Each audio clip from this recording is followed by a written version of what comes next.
ભરૂચ લોકસભા બેઠક પર હજી કોંગ્રેસના ઉમેદવારને લઈને કોકડું ગૂંચવાયું છે। કોંગ્રેસ કાર્યાલય ખાતે સુલેમાન પટેલના સમર્થકોએ હોબાળો મચાવ્યો।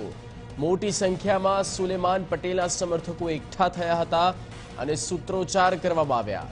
સાથે જ કોંગ્રેસના દાવેદાર મનાતા સુલેમાન પટેલને ટિકિટ આપવા માંગ કરવામાં આવી તો કોંગ્રેસ નેતા અહેમદ પટેલ વિરુદ્ધ સામે પણ સમર્થકો દ્વારા સૂત્રોચ્ચાર કરવામાં આવ્યા હતા।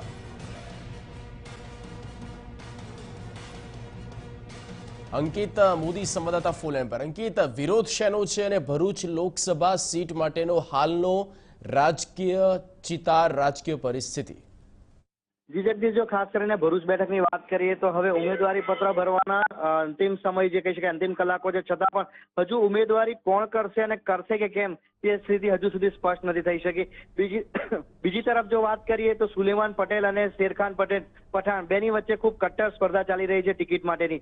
આજે ટિકિટની હજુ સુધી કોઈ સ્થિતિ સ્પષ્ટ નથી। સુલેમાન પટેલના સમર્થકો કોંગ્રેસ ઓફિસ પર ધસી ગયા હતા અને તેઓએ હંગામો મચાવ્યો હતો। આ દરમિયાન તેઓએ કેટલાક મીડિયા કર્મીઓ ઉપર પણ હુમલો કરી દીધો અને બાદમાં આખરે ભરૂચ એ ડિવિઝન પોલીસને ઘટના સ્થળે બોલાવવાની ફરજ પડી હતી।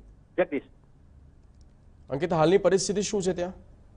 જી, હાલમાં જો સ્થિતિની વાત કરીએ તો હજુ પણ ઉમેદવારને જાહેર કર્યા વગર આવતીકાલે સવારે 11 વાગે કોંગ્રેસે ઉમેદવારી પત્ર ભરવા માટેની એક આયોજન કરી દીધું છે।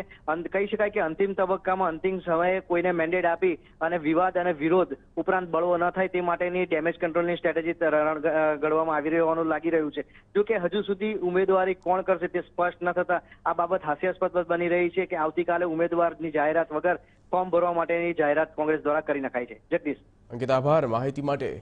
તો હાલ ભરૂચ લોકસભા સીટ પર કોંગ્રેસના કાર્યકર્તાઓમાં ખાસ તો સુલેમાન પટેલની જે સમર્થકો છે તેઓ પહોંચ્યા, હોબાળો મચાવવામાં આવ્યો છે અને ક્યાંક અહેમદ પટેલ વિરુદ્ધ પણ નારા લાગ્યા છે।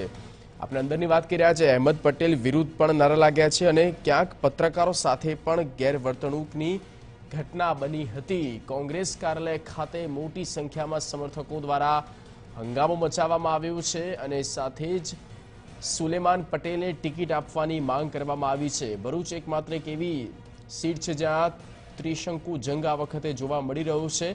ત્યાં કોંગ્રેસ હાલ તો ગૂંચવાઈ છે, ભારે મડાગાંઠમાં આવી ચૂકી છે કે કોને ટિકિટ આપવી।